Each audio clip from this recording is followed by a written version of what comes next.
Assalamualaikum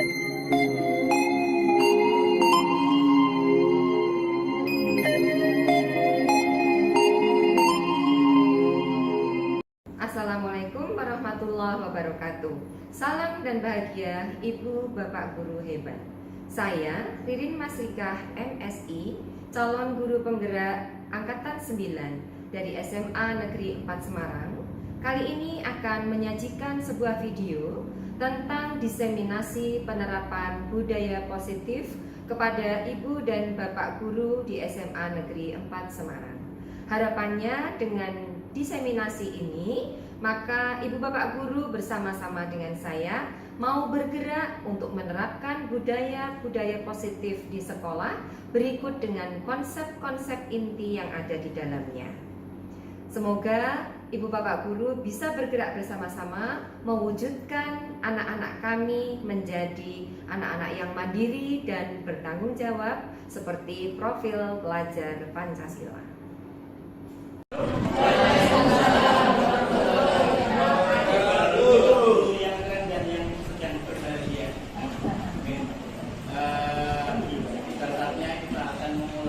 Rangkaian diseminasi modul 1.4 penggerak budaya positif. Sebelum kita mulai, saya bacakan dulu antara yang pertama pembukaan, antara yang kedua menyanyikan lagu Indonesia Raya disambung dengan Mars Bergerak, kemudian antara yang ketiga adalah sambutan dari kepala sekolah dan selanjutnya penutup. Kemudian nanti akan dibagi ke dalam ruang masing-masing. Di 12 IPS 2 nanti ada Bu Yuli di sana, kemudian 12 IPA 1 yang di sini ada Bu ini, 12 IPA 2 ada Bu Siti dan saya sendiri nanti di 12 IPA 6. Monggo nanti diusahakan untuk memasuki ruangan yang panjenengan sukai. Saya bilang kalau saya jadi ibu, saya pilih yang ganteng. Oke. Antara yang pertama, mari kita buka dengan bacaan Bismillah bersama. Bismillahirrahmanirrahim. Antara yang kedua, menyanyikan lagu Indonesia Raya Bapak dimohon.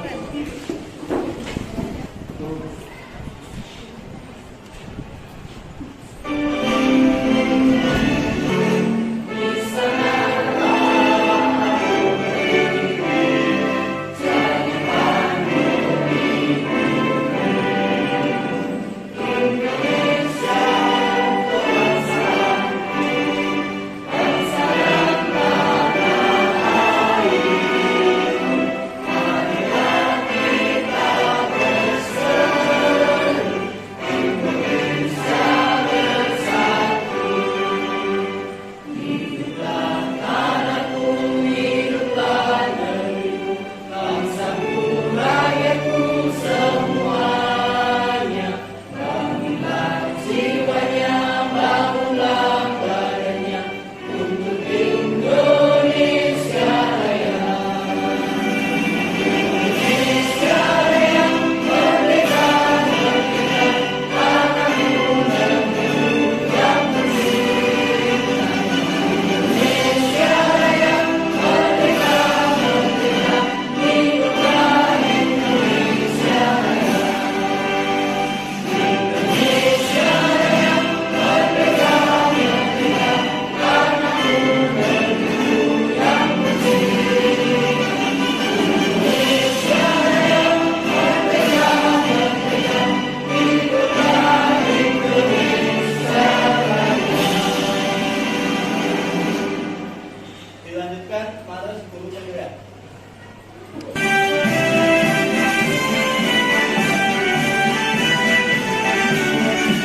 Biar dan semangat. Ini Bapak Ibu yang semangatnya luar biasa. Kalau nggak semangat kayaknya nggak ada. Saya hormati Ibu Bapak semuanya, guru penggerak dan saya hormati Ibu Bapak semuanya, guru penggerak dan Ibu dan Bapak yang saya hormati, izin saya untuk membagikan ilmu saya tentang budaya positif. Kita mari bersama-sama mempelajari tentang budaya positif di sekolah dan lalu nanti bisa menerapkannya untuk kehidupan kita di sekolah, untuk murid-murid kita ya. Baik, ada yang sudah tahu budaya positif itu apa? Dari katanya, budaya dan positif. Ya, silakan Mas. Hal-hal baik yang sudah menjadi turun-temurun di sekolah tersebut. Hal-hal baik yang sudah menjadi turun-temurun di sekolah tersebut. Oke, ada lagi? Ya, silakan Pak. Jadi, suatu etika yang mencerminkan tentang budaya dari seseorang tersebut ya. Jadi yang mencerminkan sila-sila Pancasila. Oke. Budaya-budaya positif yang mencerminkan nilai-nilai luhur yang terkandung di dalam Pancasila. Oke, nanti benar atau tidak apa yang dikatakan oleh Bapak-bapak tadi nanti kita akan buktikan ya. Tapi sebelumnya nih kita akan bermain dulu sebelumnya ya. Yuk semua berdiri ya. Silahkan. Yang sebelah kanan menggenggamkan tangannya. Silahkan yang slide berikutnya Mas, Pak. Ya, nah coba yang sebelah kanan menggenggamkan tangannya. Sebelah kanan, sebelah kanan. Nah, berarti teman sebelah kanan ya. Silahkan menggenggamkan tangannya. Tangannya sendiri. Ya. Lalu teman sebelah kiri berusaha membuka genggaman itu. Ya. Nah, teman sebelah kiri pasangannya berusaha membuka ya, membuka genggaman Anda. Diperbolehkan atau enggak nih kira-kira nih? Wow, tidak. Ayo Mas, ayo Pak. Loh, dengan mudahnya dia ya. Nah, oke. Oke, tepuk tangan untuk adik-adik semua. Nah, Bapak Ibu, silahkan duduk, boleh? Siapa tadi yang memutuskan untuk membuka tangan genggaman tangannya? Saya memutuskan untuk membuka. Tadi Bapak berusaha untuk mempengaruhi temannya kan? Nah, teman Anda membuka atau tetap menutupnya? Tetap menutup. Menutup. Oke. Bapak tetap bersikeras untuk tutup. Oke. Kenapa begitu, Pak? Karena saya tidak membiarkan orang lain membuka tangan saya. Wajah, tepuk tangan ya. Karena Pak Sidik tidak terpengaruh oleh bujukan orang lain. Kemudian Bapak nih, Pak Muhammad Sasid. Pak, iya, Pak Sasid. Membuka tangankah tadi? Tidak. Tidak. Mengapa tidak membuka tangannya? Saya berusaha mempertahankan dengan pendirian saya. Oh, keren, berusaha dengan pendiriannya. Oke. Tadi membuka? Iya. Kenapa membuka genggamannya? Tentu ada alasannya kan? Iya. Kenapa, Mbak? Iya, karena saya masih ragu untuk mempertahankannya. Masih ragu-ragu untuk mempertahankannya sehingga dia terpengaruhi oleh bujukan teman sebelahnya. Oke, tepuk tangan lah ya. Nah, sekarang saya bertanya Ibu Bapak. Yang memutuskan genggaman kita tetap menggenggam atau membuka itu siapa? Diri kita sendiri.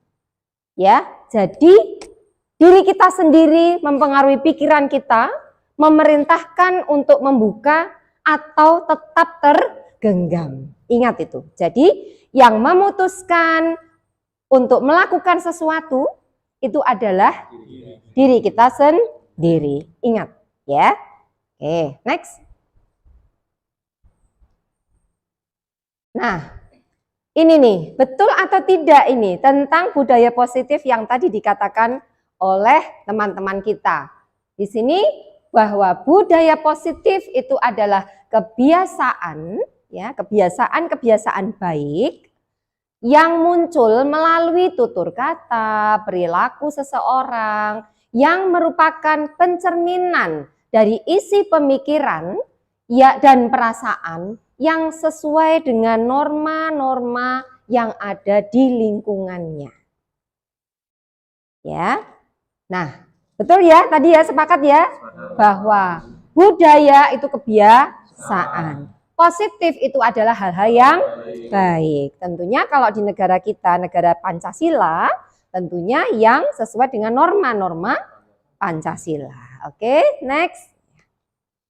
Nah, Ibu dan Bapak, kali ini kita dihadapkan pada kurikulum baru, yaitu kurikulum Merdeka, yang mana ciri khas dari kurikulum Merdeka itu adalah pembelajaran yang pintar sekali, berdiferensiasi. Nah, ciri khas dari pembelajaran berdiferensiasi itu adalah pembelajaran yang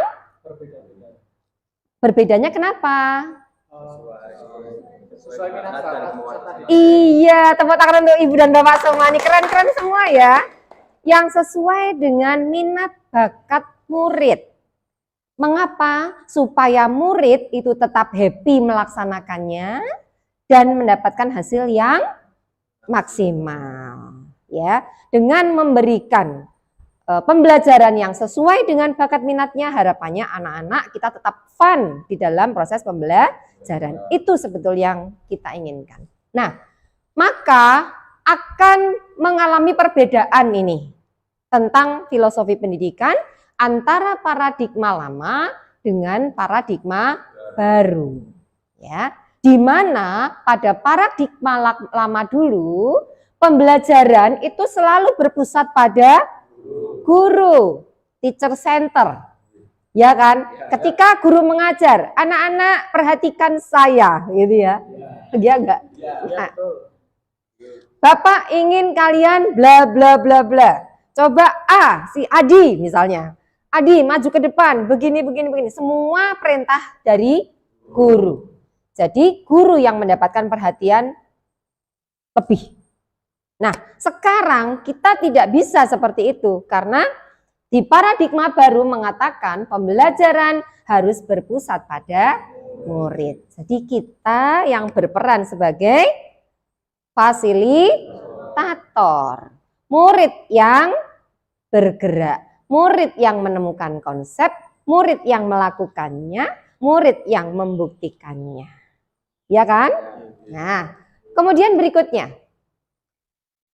Pendekatan guru dengan sistem stimulus respon. Ada aksi, ada reaksi. Murid beraksi seperti ini, guru bereaksi. Ya. Kalau sekarang kita harus melakukan pendekatan dengan menggunakan teori kontrol. Ya. Teori kontrol itu apa? Nanti kita akan pelajari berikutnya, pada slide berikutnya. Kemudian diatur dengan peraturan atau tata tertib kalau dulu. Ya. Kemarin-kemarin sebelum kita masuk kurikulum Merdeka, masih ada peraturan nih. Tata tertib.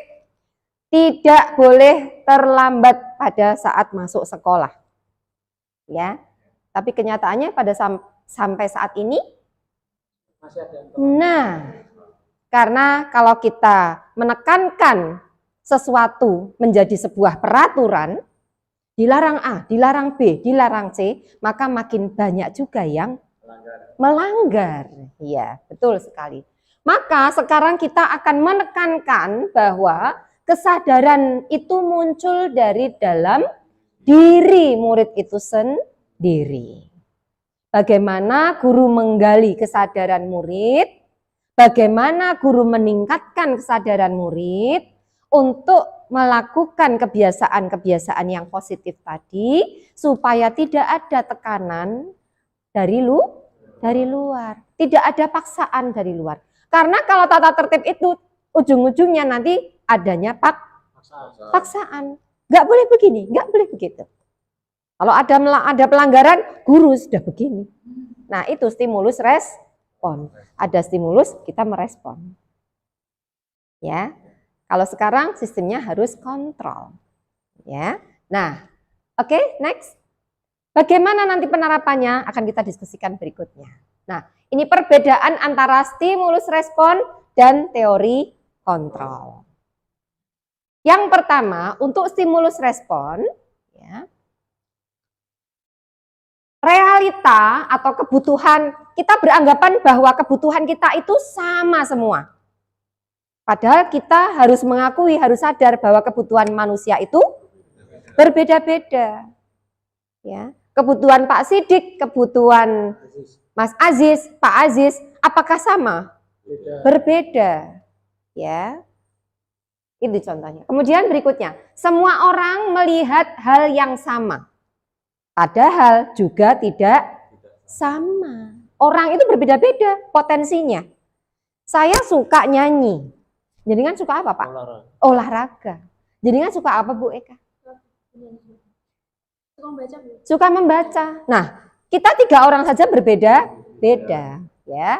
Kemudian berikutnya, kita harus sadar bahwa kita berusaha memahami pandangan orang lain itu tentang dunia itu tidak sama. Kalau yang dulu kita mencoba mengubah, ya, kita itu selalu pengennya mengubah orang lain kudu manut. Murid kita harus manut pada guru.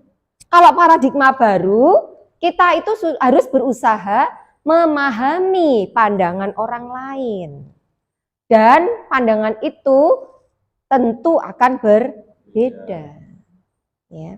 Kita harus menyadari bahwa pandangan murid kita yang 36 itu satu dengan yang lain tidak sama. Ya, yaitu diferensiasi aja ujung-ujungnya. Ya toh? Kemudian kalau stimulus respon, perilaku buruk itu dilihat sebagai suatu kesalahan. Ya, tetapi di paradigma baru tidak begitu. Semua perilaku itu memiliki tujuan atau alasan. Seperti tadi, Bu Eka melepaskan genggamannya, tentu Bu Eka punya alasan tertentu. Ya, punya tujuan tertentu supaya apa? Saya empati dengan teman saya. Karena sudah merayu, sudah membujuk untuk melepaskannya. Pasti ada tujuannya. Ya kan? Nah, tujuan orang satu dengan yang lain itu tidak sama, gitu ya. Kalau Pak Sidik tadi bertahan, kenapa bertahan? Karena saya mempertahankan prinsip saya. Itu alasan beliau. Ya. Nah, kita harus hargai alasan orang satu dengan orang yang lain. Ketika anak terlambat, ya, kenapa terlambat, Nak? Kalau dulu kita nggak seperti itu deh. Mas, sini. Kenapa kamu terlambat? Maaf Pak, saya kesiangan. Ya tahu kesiangan, namanya terlambat kesiangan. Iya kan, pasti begitu kan? Ya tadi malam tuh saya mengerjakan PR sampai malam. Terus nge-game Pak. Lah, sampai jam berapa? Sampai jam 2. Ayo sekarang lari-lari. Nah, kan dulu begitu. Ya kan? Nah, kalau sekarang kita harus hargai bahwa dia itu melakukan kesalahan. Nggak usah digituin, murid wis takut kalau masuk sekolah terlambat. Sudah takut asli. Nah, bagaimana sebaiknya kita tanyakan pada mereka, kenapa terlambat? Bangun kesiangan, kenapa bangun kesiangan? Tadi malam main game sampai jam berapa? Jam 3. Dia tuh harus bisa menjelaskan. Kenapa kok kamu main game di tengah-tengah hari efektif sekolah? Dia pasti punya alasan. Ya kan? Nah, alasan itu kita gali dulu. Kemudian setelah kita gali, kita ajak dia untuk sadar. Nah, bagaimana cara menyadarkannya? Nanti pada slide berikutnya. Ya, oke. Kemudian berikutnya, Pak. Pemahaman dulu bahwa orang lain itu bisa mengontrol saya. Paradigma yang baru, hanya Anda yang bisa mengontrol diri Anda. Jadi kontrol itu dari diri sendiri, ya. Kemudian kalau dulu saya bisa mengontrol orang lain, tetapi sekarang Anda tidak bisa mengontrol orang lain. Oke? Kemudian pemaksaan ada saat bujukan itu gagal.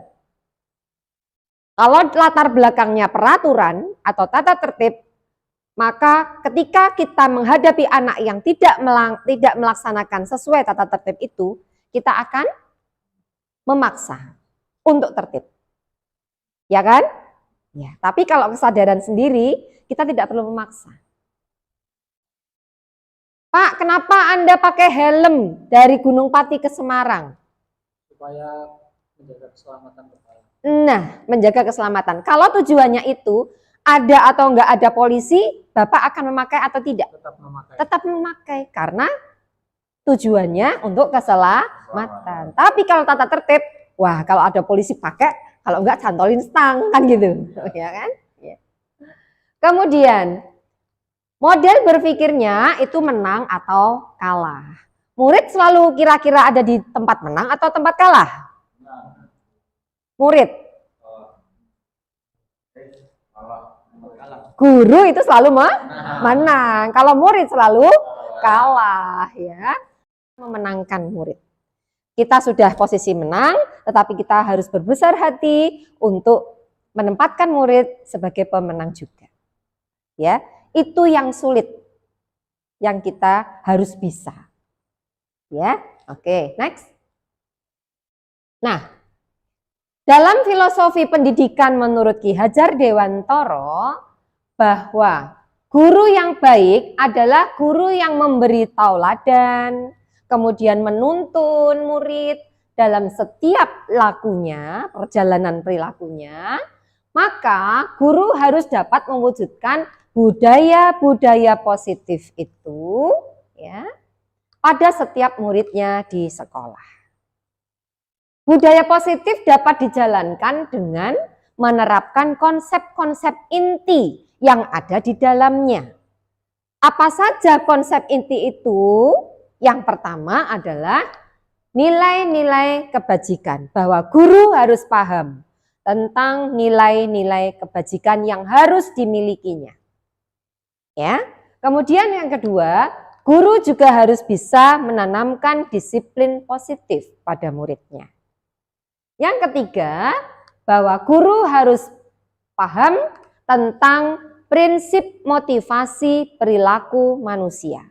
Bahwa setiap perilaku manusia itu ada latar belakang yang mendasarinya, ya, atau alasan-alasannya. Kemudian guru harus menempatkan diri posisi kontrol, ya, sebagai posisi kontrol. Ya. Kemudian guru harus mengawal pembentukan keyakinan kelas, dan yang terakhir, jika ada masalah-masalah terhadap muridnya, maka guru harus bisa menerapkan segitiga restitusi dalam pemecahan masalah itu. Next. Nah, sekarang kita kupas satu persatu Ibu Bapak. Tentang nilai-nilai kebajikan. Di sini guru, setiap guru, karena tadi berdasarkan filosofi pada KHD, ya, guru sebagai tauladan dan menuntun murid, maka guru harus mencerminkan nilai-nilai kebajikan. Ya, tentu nilai-nilai kebajikan itu bersifat positif dan bersifat universal. Ya. Kemudian nilai-nilai kebajikan itu disepakati bersama untuk mengiringi seseorang untuk mencapai tujuan kehidupannya. Ini harus ditekankan pada diri kita sendiri. Sebelum kita masuk ke kelas untuk membentuk keyakinan kelas, maka kita harus memahamkan dan menerapkan nilai-nilai kebajikan ini pada diri kita sendiri. Ya, oke, next. Berikutnya, Ibu Bapak, kita harus memahami tentang disiplin positif. Disiplin positif adalah cara penerapan disiplin yang mengajarkan pada anak supaya anak itu bertanggung jawab dan mandiri serta menumbuhkan kesadaran dirinya berdasarkan nilai-nilai kebajikan. Ya. Kemudian disiplin positif juga bisa membuat murid memahami dan menyadari berdasarkan motivasi internal, yaitu motivasi yang tumbuh dari diri sendiri. Bukan akibat dari paksaan atau karena ingin mendapatkan pujian atau hadiah. Gitu ya. Jadi munculnya kesadaran diri itu bukan karena takut dimarahi atau bukan karena ingin dipuji atau ingin mendapatkan hadiah. Nah, Bu Ririn bertanya nih kepada Ibu dan Bapak semua. Adakah di antara kita yang pernah terlambat masuk ke sekolah? Ada? Siapa yang belum pernah terlambat?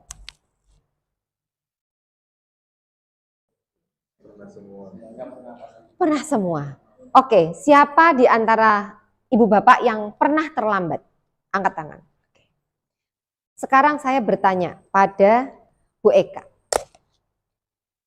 Kenapa ibu terlambat waktu itu? Kesiangan. Kenapa kesiangan? Karena ada acara di rumah sampai malam. Oke. Apa yang ibu rasakan ketika masuk sekolah terlambat? Saya merasa takut. Takut? Takut untuk dimarahi? Berarti Anda masuk yang takut dimarahi? Oke. Adakah yang juga punya rasa takut dimarahi? Bapak kenapa terlambat? Momennya saya bekerja ya di sebuah perusahaan. Jadi karena macet kan, lalu lintas macet, kemudian saya terlambat dan saya kena teguran atasan. Sejak itu saya takut dimarahi. Hanya takut dimarahi? Selain dimarahi juga terkena sanksi. Terkena sanksi. Kalau seandainya sanksi itu dihilangkan, kemarahan dari manajer Anda itu hilang, tidak pernah marah lagi, apakah Anda tetap mau berangkat terlambat? Tidak, karena saya sadar diri. Kenapa? Saya akan memperbaiki kedepannya. Apabila terlambat kembali, akan memperbaiki agar tidak terlambat. Akan memperbaiki supaya tidak terlambat. Siapa yang mengajarkan Anda untuk tidak mengulang kesalahan yang sama? Tentu itu kesadaran dari diri sendiri. Oke, kesadaran diri sendiri. Tepuk tangan untuk Pak Agus. Ya, oke. Pak Sidik, kenapa bisa terlambat waktu itu? Tiba-tiba banyak bocor di jalan. Oh, karena accident ya. Oke. Terus setelah itu apakah yang Bapak rasakan? Awalnya takut, tapi setelah itu kan menjelaskan ke guru. Untungnya gurunya memahami. Nah, semenjak saat itu ya saya berusaha. Itu ketika Bapak sekolah? Masih SMA. Oh, masih SMA. Sedangkan sekarang yang sekarang ini, ketika Bapak Ibu sudah jadi guru sekarang, apakah masih ada yang terlambat? Tidak. Oh tidak. Kenapa Pak Sidik kok sekarang setelah jadi guru nggak pernah terlambat lagi? Karena sadar kan kita kan dicontoh sama muridnya, sehingga memberikan contoh yang baik kepada muridnya. Oh keren, tepuk tangan untuk Pak Sidik ya. Jadi Pak Sidik dulu waktu SMA pernah terlambat, Bu Eka juga waktu sekolah terlambatnya.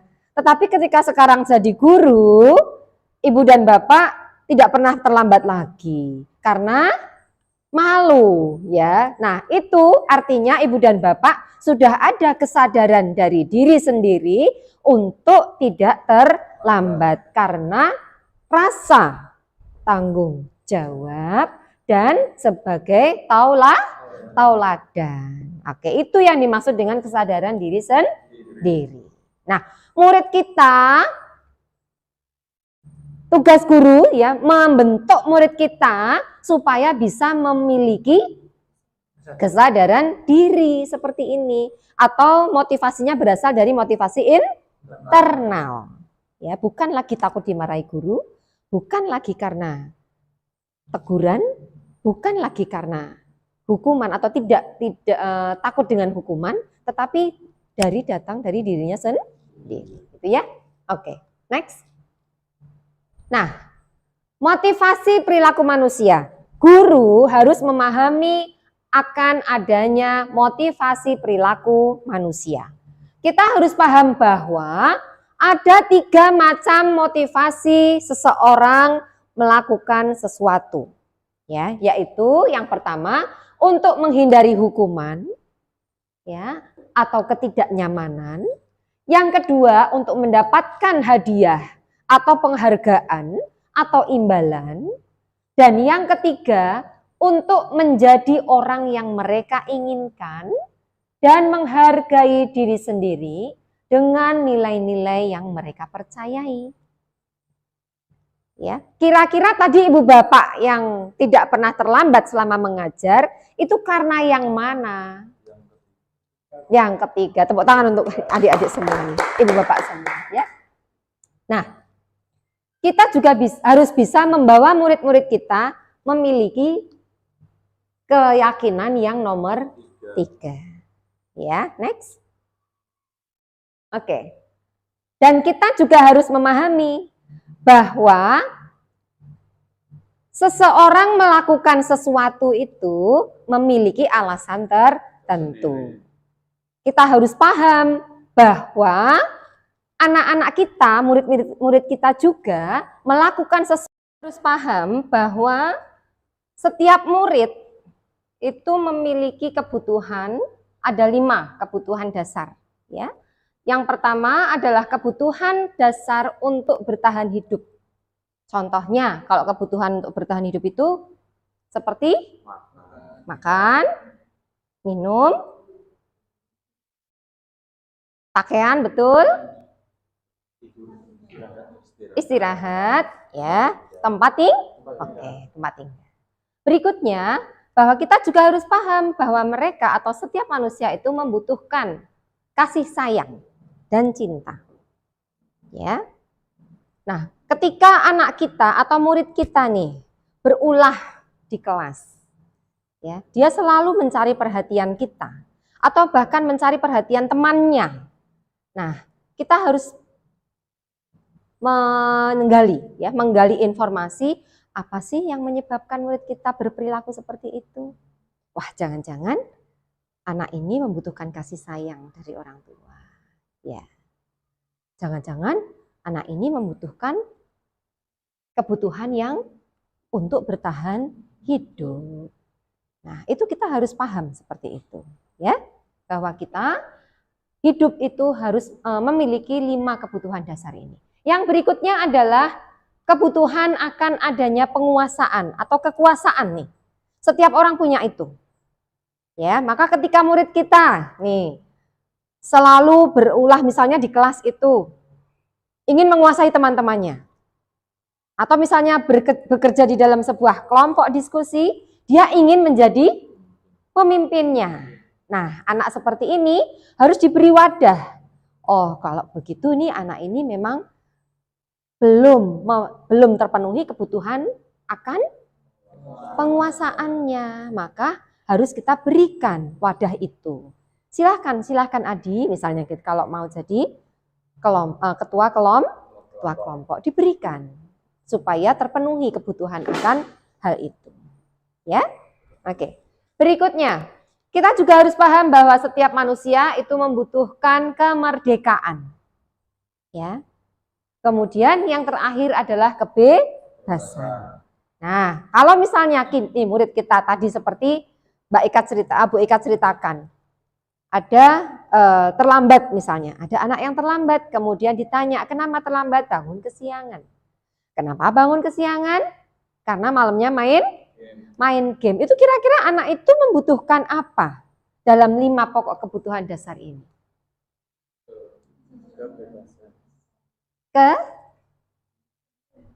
Apa? Kalau dia suka main game, iya, dia membutuhkan kebebasan.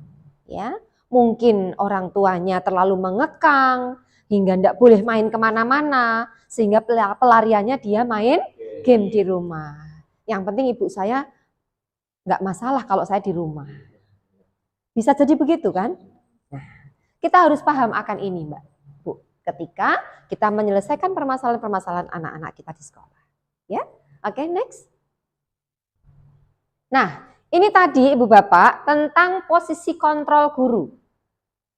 Sekarang ini kita harus memahami bahwa sebagai guru kita berperan sebagai kontrol. Ya, kontrol apa saja? Ada 5 posisi kontrol yang diperankan oleh guru. Yang pertama sebagai penghukum. Yang kedua sebagai pembuat merasa bersalah. Yang ketiga, guru bisa sebagai teman. Yang keempat, guru bisa sebagai pemantau. Dan yang tertinggi di sini guru sebagai manajer. Yang sering ibu bapak lihat sekarang ini guru berperan sebagai apa? Yang bapak ibu rasakan sekarang wes. Sekarang ini bapak ibu pernah berperan sebagai apa ini di sini nih? Teman pemantau. Nah, kalau sebagai teman misalnya, bapak mendekati murid. Ya, ayo guys, kita sekarang akan belajar tentang sepak takraw misalnya. Ayo guys, kita. Nah, itu berperan sebagai apa? Teman. Kemudian ketika kita menghadapi permasalahan murid, bagaimanakah sikap bapak ibu sebagai teman mereka?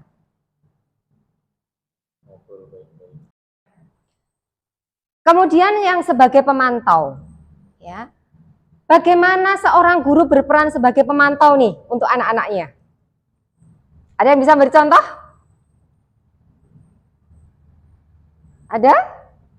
Ya, silahkan. Kalau menurut saya sebagai pemantau itu ketika ada tugas terhadap anak, kita memantau sekaligus ini, itu apa ya? Kalau ada yang nyontek?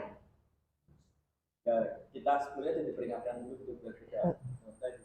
Jadi kita mantau itu ya memberi pendampingan juga. Ini berperan sebagai pemantau gitu ya. Siapa ini yang melanggar ini? Gitu ya. Yang melanggar, ayo Eka, keluar sini, berdiri di sini. Nah, itu pemantau ya. Misalnya berdiri nih, Pak Sidik waktu di depan gerbang itu, ya. Nah, sambil salim sambil memantau nih, siapa ini yang pakai kaos sepatunya tidak hitam gitu ya Pak ya. Nah, nah itu sebagai pemantau. Terus kalau ada yang bersepatu tidak hitam, bagaimana Bapak? Saya tanya kenapa kok nggak pakai sepatu warna hitam? Selama ini. Selama ini. Iya. Saya alhamdulillah belum menemui Bu yang pakai. Oh, belum menemui. Berarti anak kita tertib semua ya Pak ya? Oke, keren sekali ya. Baik. Terus sebagai penghukum. Pernah Bapak menghukum seseorang? Pernah Bu. Pernah. Ketika? Murid terlambat. Jadi kan pembelajaran harusnya dimulai 7:15. Tapi murid itu malah lama ganti bajunya, akhirnya pukul 7:30 baru mulai. Nah itu waktu datang saya hukum suruh pusat. Oke. Bagaimana perasaan Bapak ketika menghukum murid? Ya sebenarnya agak kasihan sama muridnya, soalnya kan sebenarnya bisa lebih disiplin lagi. Ada waktu 17 menit untuk ganti baju, 15 menit untuk ganti baju. Namun dan bahkan udah saya cek dulu, Mas nanti kumpul gitu.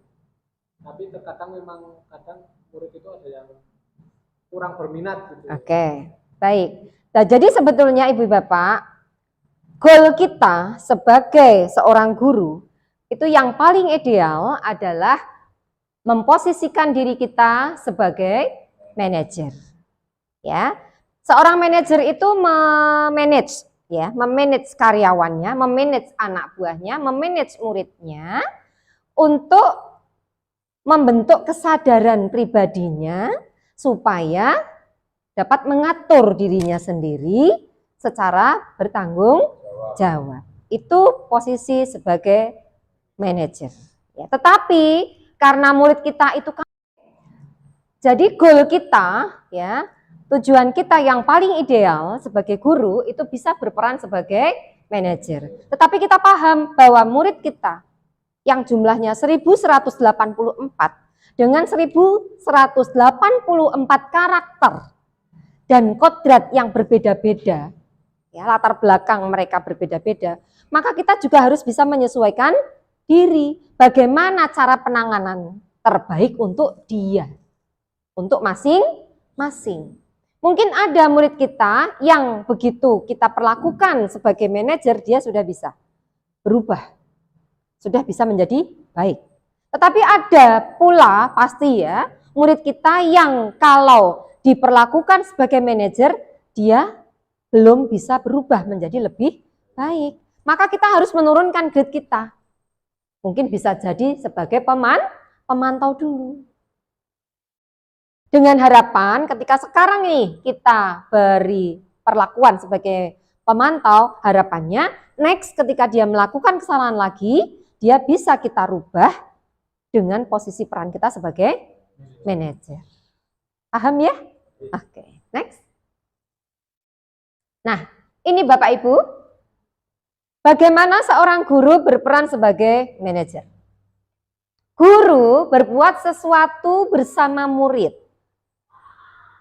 kemudian menuntun murid untuk mempertanggungjawabkan perilakunya itu dan mendukung murid agar menemukan solusinya sendiri atas permasalahannya.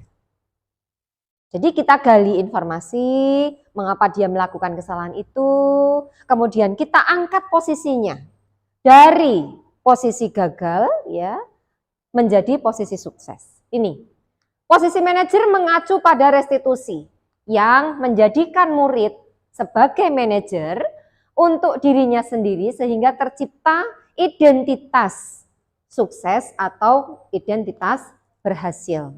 Jadi kalau kita ingin menyadarkan murid, ingin membantu mereka memecahkan permasalahannya, maka kita harus mengangkat posisi murid itu dari identitas gagal ke identitas sukses. Ibu bapak, ketika murid kita melakukan kesalahan tanpa kita marah, itu mereka sudah merasa bersalah, itu pasti. Dan mereka akan takut kalau sudah dipanggil guru. Setelah dia melakukan kesalahan, kemudian dipanggil guru, itu rasanya sudah takut. Merasa bersalah, galau, takut. Nah, itu mereka berada pada identitas yang gagal. Itu disebut identitas gagal. Nah, kalau kita ingin merubahnya, ingin memberikan masukan pada dia, maka kita harus mengangkatnya dulu ke dalam posisi sukses. Ya. Misalnya nih, Pak Sidik sebagai murid saya misalnya. Ya. Pak Sidik menyontek ketika berada di kelas. Temannya nggak terima, temannya marah-marah. Kemudian saya minta Pak Sidik sebagai murid saya datang ke ruang saya. Apa yang kamu lakukan? Kita gali masalah itu dari mereka sendiri. Ya, tadi saya menyontek Bu. Gini. Nah, dia posisinya berada di identitas gagal atau identitas sukses? Identitas gagal. Maka kita harus angkat dulu posisinya. Enggak apa-apa, Ibu paham. Ibu paham kamu melakukan itu pasti punya alasan. Kenapa kamu nyontek? Saya nggak belajar, Bu. Oke, ya sudah kalau kamu sudah mengakui. Itu dia sudah ayem atau belum nih seperti itu? Sudah. Ayem. Diem-yem sik cara Jawa nih. Ya, itu menstabilkan posisi. Ya.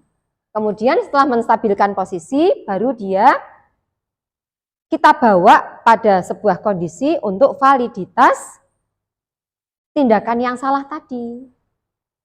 Nah, benarkah tadi kamu nyontek? Iya.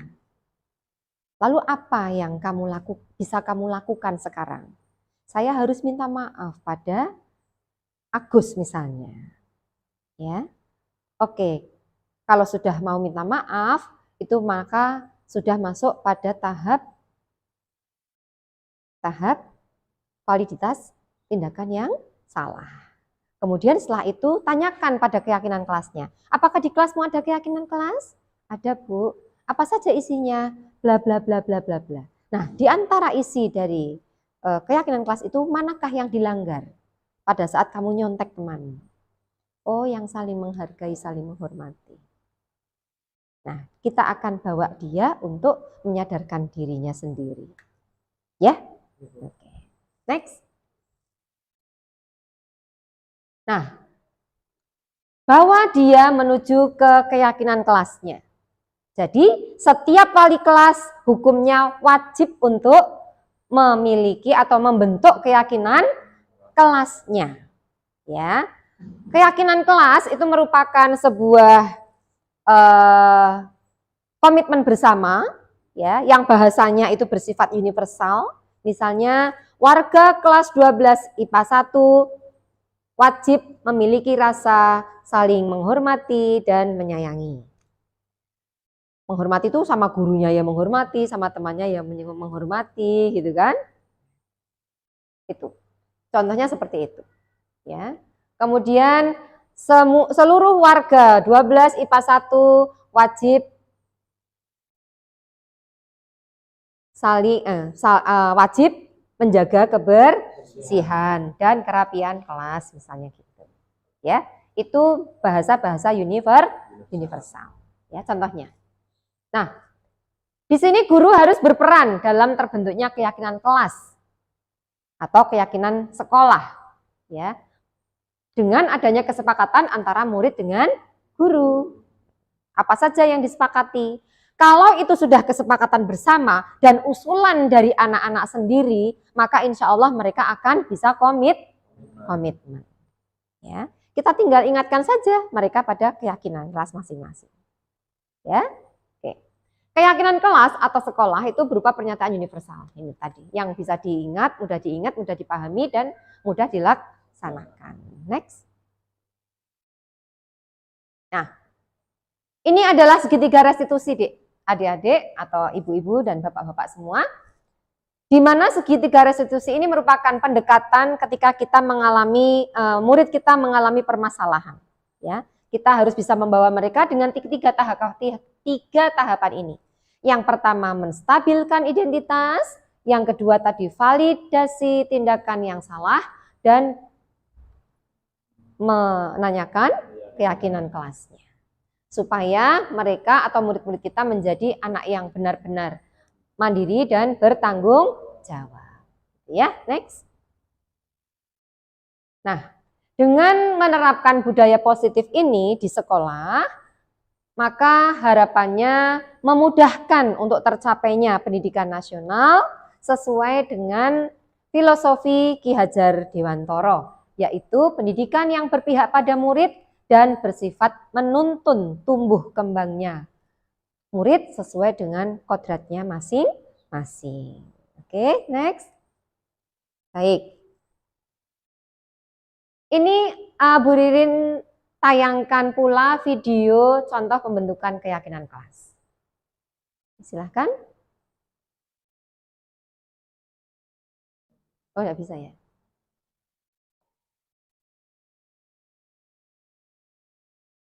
Oke, nanti aja kalau gitu. Ada yang ingin ditanyakan seputar budaya positif? Saya buka 3 pertanyaan. Silahkan.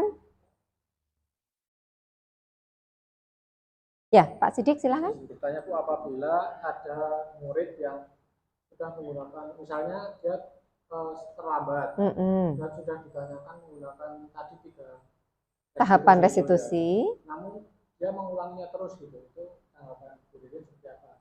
Oke. Pada saat kita menangani sekolah anak terlambat, kemudian sudah kita tangani dengan menerapkan 3 tahapan restitusi, tapi mengulang. Apakah Bapak sudah menanyakan nih penyebabnya? Misal penyebabnya seperti tadi karena mungkin main game terlalu malam, tapi sudah diberitahu kok masih seperti itu. Oke. Memang kalau kita melakukan segitiga restitusi ini untuk menangani permasalahan anak tidak bisa sekali jadi, ya. Tetapi ketika kita sudah melakukan pertama kali, kita harus dampingi dia, ya. Kita harus mendampingi dia, menggali informasi dari orang tuanya, apa yang terjadi ketika anak itu di rumah, apa yang dikerjakan ketika anak itu di rumah. Ya, jadi pendekatan restitusi ini tidak bisa kalau kita berperan sendiri, Pak. Kita juga harus berkolaborasi dengan orang tua, ya. Karena kontrol itu ada dua arah yang paling baik. yaitu dari sekolah dan dari rumah, yaitu orang tua. Kalau kita berkolaborasi, tidak hanya orang tua, barangkali kita juga harus melibatkan guru yang lain. Contohnya guru BK.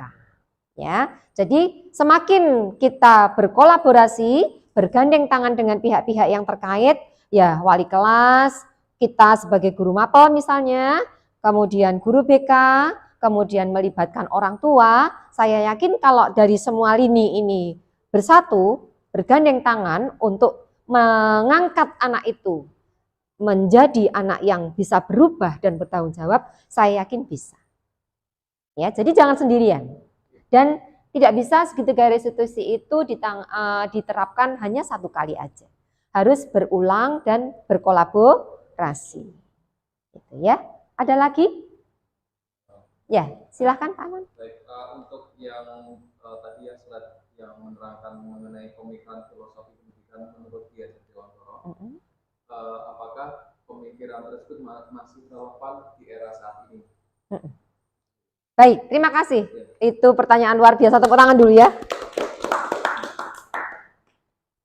Filosofi Ki Hajar Dewantara menerangkan bahwa pendidikan yang baik itu adalah pendidikan yang menuntun murid sesuai dengan lakunya, ya, untuk mencapai keselamatan dan kebahagiaan sesuai dengan kodratnya masing-masing.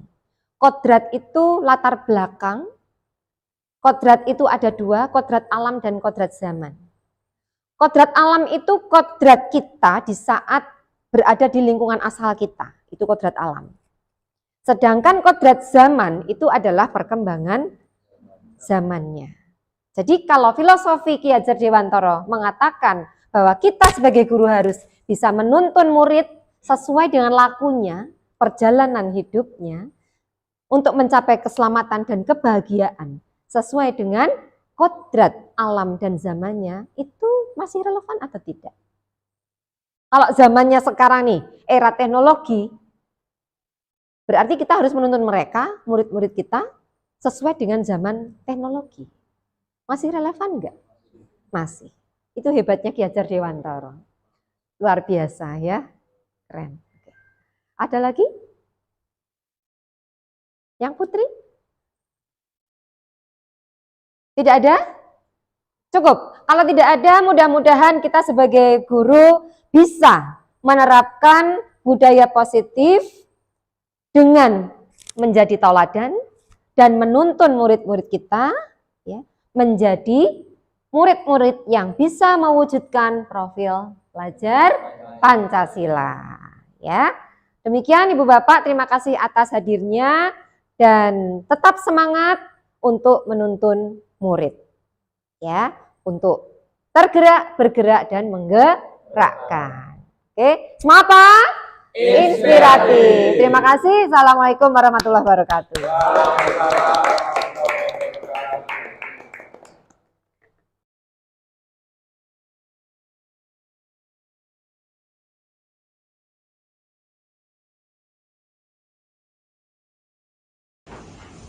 Selamat pagi Bu Ririn. Oh ya, selamat pagi. Dewi ya? Iya, ada apa ya Bu? Dewi, Pak Hamam bercerita pada Bu Ririn, katanya terjadi sesuatu di kelas Muna. Betulkah? Iya Bu. Bisa ceritakan pada Bu Ririn? Kan hari ini tuh saya ulangan sama Pak Hamam kan Bu. Terus Miftah kan duduknya di belakang saya. Dia jauh-jauh saya nanya jawaban soal ulangan terus. Terus saya kasih kan Bu, karena saya kasihan sama Miftah. Gitu. Tapi ternyata hari ini tuh langsung dibahas gitu. Jadi nilainya kan langsung keluar Bu. Tapi ternyata nilai saya tuh lebih jelek daripada Miftah. Saya tuh kesel Bu, sakit hati banget kan saya yang ngasih jawaban ya Bu. Kok malah nilai saya yang lebih jelek daripada Miftah. Oh begitu. Lalu apa yang kamu lakukan? Saya kan pengen melihat kertasnya Miftah Bu. Apa sih yang beda sama punya saya? Tapi Miftahnya nggak mau ngasih kertas ulangannya dia. Jadi kertasnya si Miftah sobek. Padahal kan niat awal saya nggak mau nyobek kertasnya Miftah Bu. Gitu. Jadi Bu Ririn paham perasaan kita, ya. Bu Ririn paham betul karena Bu Ririn juga pernah mengalami hal yang sama ketika Bu Ririn juga duduk di bangku SMA.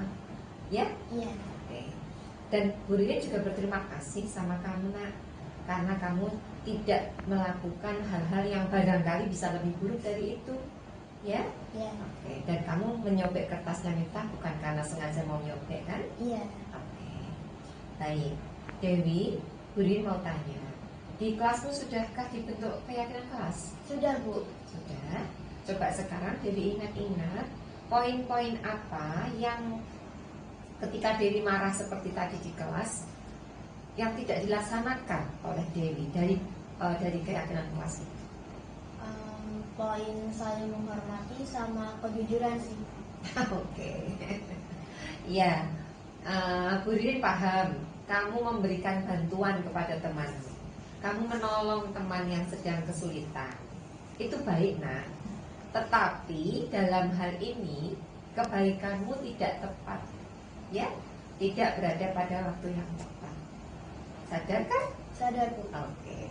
Nah, kalau Dewi sekarang sudah tahu dan paham bahwa Dewi tidak melaksanakan pada poin itu, sekarang apa yang mau Dewi lakukan? Saya mau minta maaf ke Miss Miftah dan berjanji nggak akan mengulangi ngasih jawaban ke teman lagi. Pintar, ya. Beri percaya sama kamu nak, ya. Iya, Bu. Ya, mulai hari ini. Mulai kapan itu? Mau Mulai dilaksanakan? hari ini dong, Bu. Oke. Berarti mulai hari ini kamu tidak usah memberikan jawaban maupun meminta jawaban dari teman saat assessment. Oke? Iya, Bu. Baik. Nah, sekarang kamu berbaik-baik ya sama Miftah ya di kelas ya. Iya, Bu. Oke, janji? Janji, Bu. Oke, baik. Terima kasih Dewi. Sekarang Dewi bisa kembali ke kelas dan bertemu dengan Miftah. Ya? Iya, Bu. Terima kasih, Bu Riri. Sama-sama. Halo semuanya, saya Dewi Radiana dari kelas 11 Lapak 2. Di sini saya telah melakukan kesalahan, yaitu memberikan jawaban ulangan saya kepada teman bangku belakang saya, yaitu Miftah. Di sini saya menjadi menyadari kesalahan saya setelah disadarkan oleh Bu Ririn. Di sini saya ingin berterima kasih kepada Bu Ririn karena menyadarkan saya terhadap tindakan yang telah saya lakukan.